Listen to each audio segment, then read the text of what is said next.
Welcome back to Footnotes and Folly, and to Herodotus. I am Pemberton. This is part 4 of 4. With the pass forced, the Persian army floods down into central Greece, burning as it comes. Xerxes sends a detachment to seize the rich treasures of Delphi, and Herodotus tells, with relish, how the gods defended his own thunderbolts, and great crags torn from the mountain of Parnassus, falling on the raiders till they fled in terror.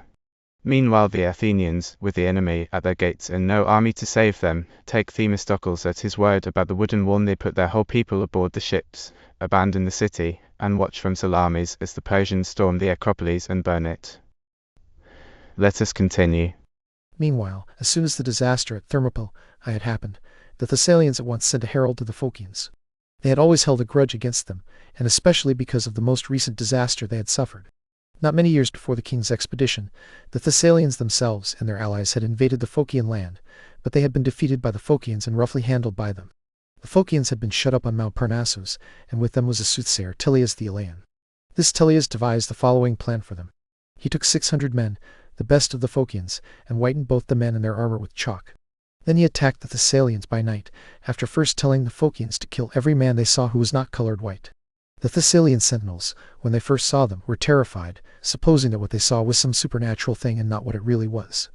After the sentinels, the main body of their army was terrified as well. In the end, the Phocians were left in possession of 4,000 dead bodies and shields. Of the shields, they dedicated half at Abai and half at Delphi. From the tithe of the booty won in this battle were made the large statues that stand contending for the tripod in front of the temple at Delphi, and others like them are dedicated as an offering at Abai. This is what the Phocians had done to the Thessalian foot soldiers when they were being besieged by them. They had also done irreparable damage to the Thessalian cavalry when it invaded their land. In the pass by Acropolis they dug a great trench and laid empty wine jars in it.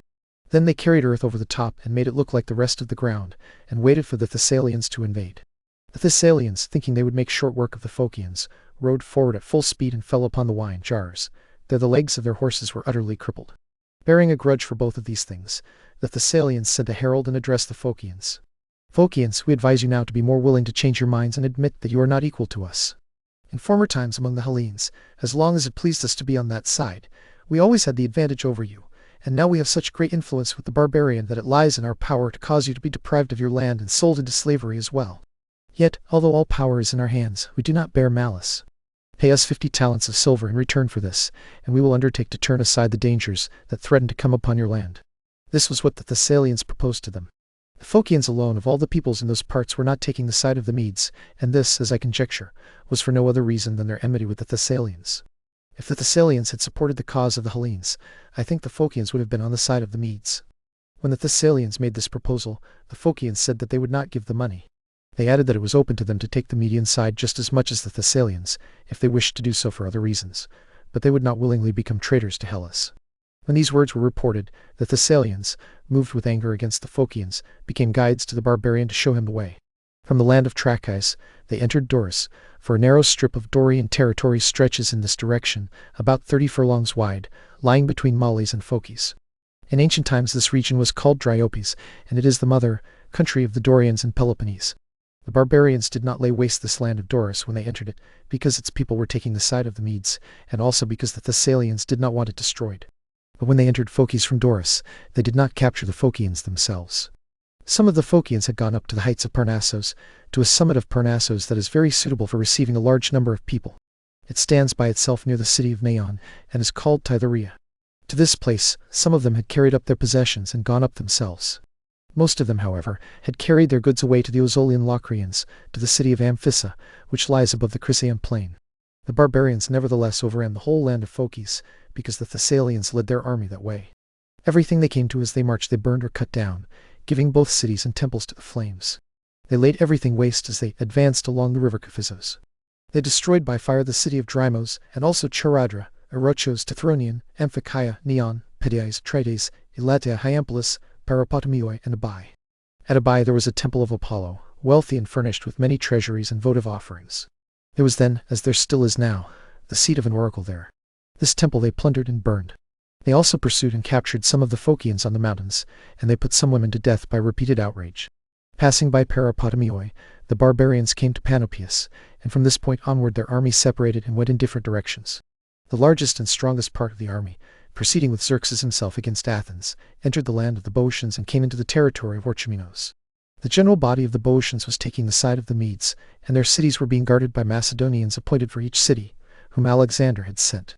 They were guarding them for this purpose, to make it clear to Xerxes that the Boeotians were disposed to be on the side of the Medes. These barbarians, then, took their way in this direction. But others of them, with guides, had set out for the temple at Delphi, keeping Parnassus on their right. All the parts of Phocis over which they marched they ravaged, for they set fire to the towns of Panopeus, Daulis, and Aulis.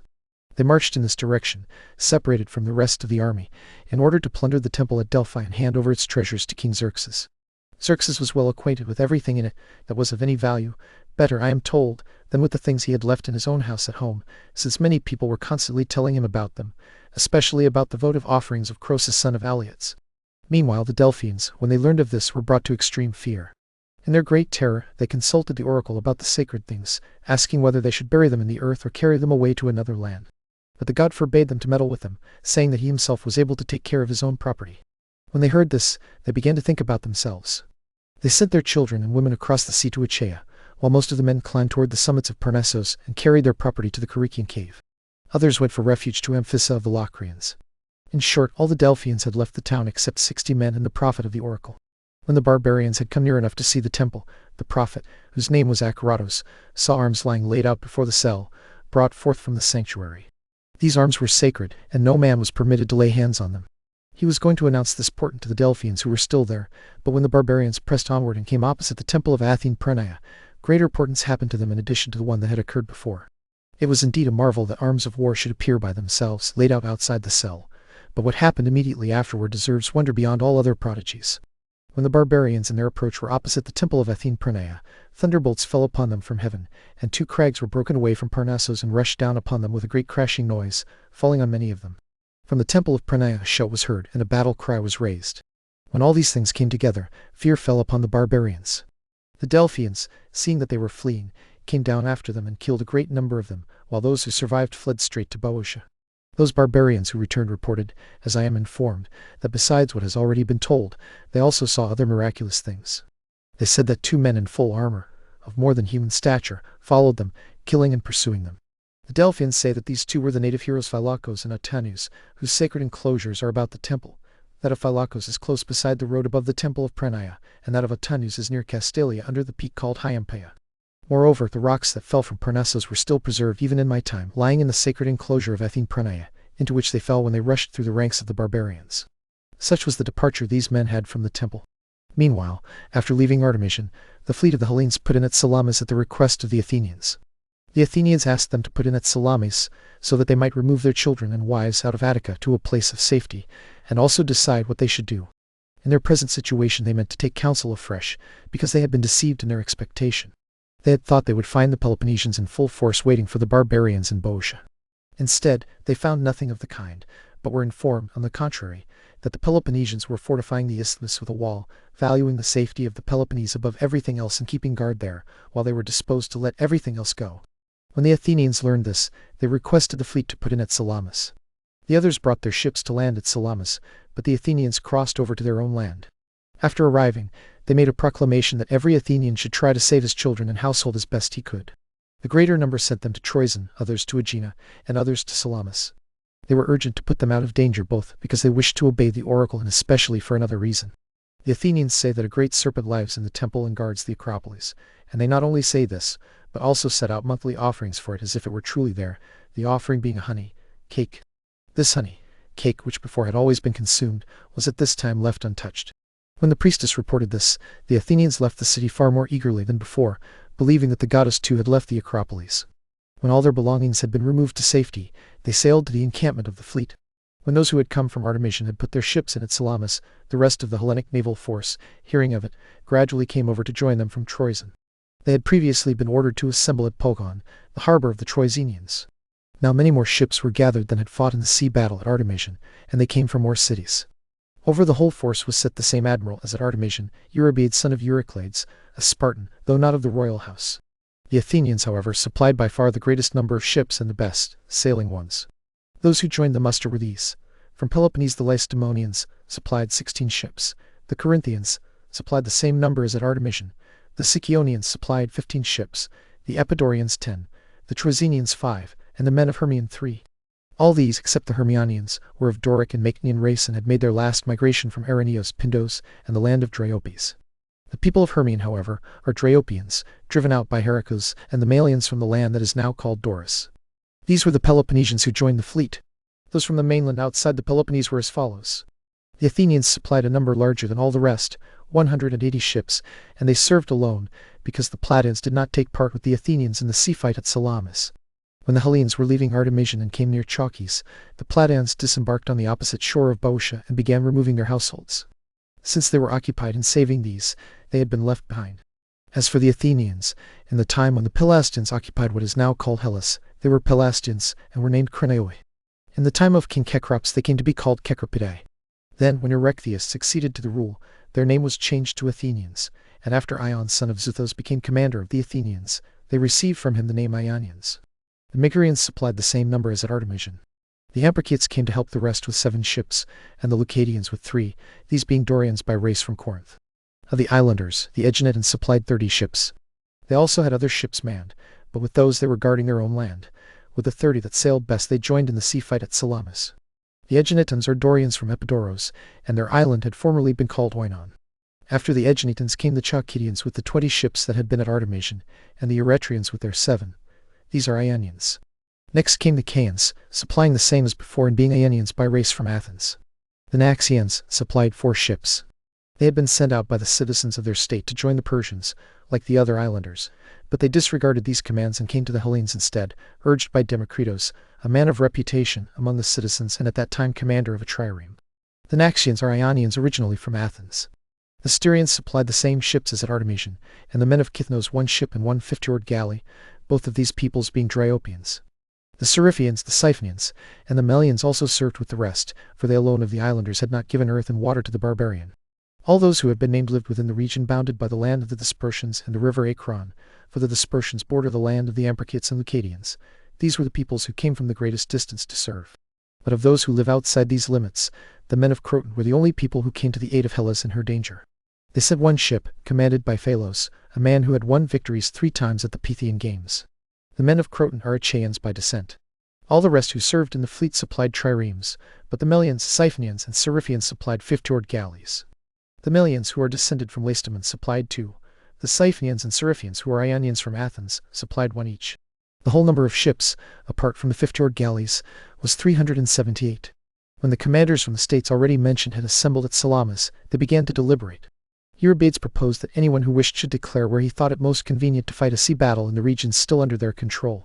Attica had already been abandoned, and he was now putting the question about the other regions. The opinions of most speakers agreed that they should sail to the isthmus and fight the sea battle there in defense of the Peloponnese. They argued that if they were defeated in the sea battle while at Salamis, they would be blockaded on an island, where no help would come to them, but at the isthmus they would be able to land among their own men. While the commanders from the Peloponnese were arguing in this way, an Athenian arrived and reported that the barbarians had reached Attica and that the whole land was being laid waste with fire. The army that marched through Boeotia with Xerxes had burned the city of the Thespians, whose inhabitants had left it and gone to the Peloponnese, and the city of the Plataeans likewise. It had now come to Athens, and was laying waste everything in those regions. Xerxes had burned Thespia and Plataea because the Thebans had informed him that these cities were not taking the side of the Medes. So, 3 months after the crossing of the Hellespont, from which point the barbarians had begun their march, and after they had spent 1 month their crossing into Europe, they reached Attica. This happened in the year when Calliades was archon of the Athenians. They took the lower city, which had been deserted, and then found that a few Athenians were still left in the temple. These were either stewards of the temple or poor men, and they had barred the entrance to the Acropolis with doors and with a wooden palisade, trying to defend themselves against the enemy's attacks. They had not gone out to Salamis partly because of poverty, and also because they thought that they alone had understood the meaning of the oracle that the Pythian prophetess had given them, that the bulwark of wood would be impregnable. They supposed that this, and not the ships, was the safe refuge meant by the oracle. The Persians took their position on the rising ground opposite the Acropolis, which the Athenians called the Hill of Ares, and began to besiege them in this way. They wrapped tow around their arrows, set it alight, and shot the arrows against the palisade. Even so, the besieged Athenians continued to defend themselves, though they had been brought to the extremity of distress and their palisade had failed them. Nor would they accept proposals for surrender when the sons of Pisistratos brought them forward. Instead, while trying to defend themselves, they devised several means against the enemy, and among other things they rolled down large stones whenever the barbarians approached the gates. For a long time Xerxes was therefore in difficulty and could not capture them. In time, however, after their difficulties, a way of approach appeared for the barbarians, since by the oracle all of Attica on the mainland was destined to come under the Persians. On the front side of the Acropolis, behind the gates and the road up to the entrance, at a place where no one was keeping guard and where no one would have supposed that any man could climb, some men ascended by the temple of Aglaros, daughter of Cecrops, although the place is steep. When the Athenians saw that they had climbed up to the Acropolis, some threw themselves down from the wall and perished, while others took refuge in the sanctuary of the temple. Then the Persians who had climbed up went first to the gates, opened them, and proceeded to kill the suppliants. When all had been slain, they plundered the temple and set fire to the whole Acropolis. After Xerxes had fully taken possession of Athens, he sent a mounted messenger to Susa to report their success to Artabanos. On the day after sending the herald, he called together the Athenian exiles who were accompanying him and ordered them to go up to the Acropolis and sacrifice victims according to their own custom. He may have given this command because he had seen some vision in a dream, or perhaps because a scruple came into his mind after he had set fire to the temple. The Athenian exiles did what he commanded. I will now explain why I have mentioned this. In this Acropolis there is a temple of Erechtheus, who is said to have been born of the earth, and in it are an olive tree and a sea. According to the story told by the Athenians, Poseidon and Athens set these there as witnesses of themselves when they contended for the land. This olive tree was burned by the barbarians along with the rest of the temple. On the day after the burning, however, those Athenians who had been commanded by the king to offer sacrifice went up to the temple, and saw that a shoot about a cubit long had sprung up from the stalk of the tree. They then reported this. And we will halt there, with the smoke of the burning Acropolis rising over the water and the crowded, frightened Greek fleet riding at anchor off Salamis, its captains already quarrelling about whether to stay or run. Next time, in part 4 to 5, Themistocles plays the most dangerous trick of his life to force the battle that will save Greece. Mind the footnotes, and beware the folly.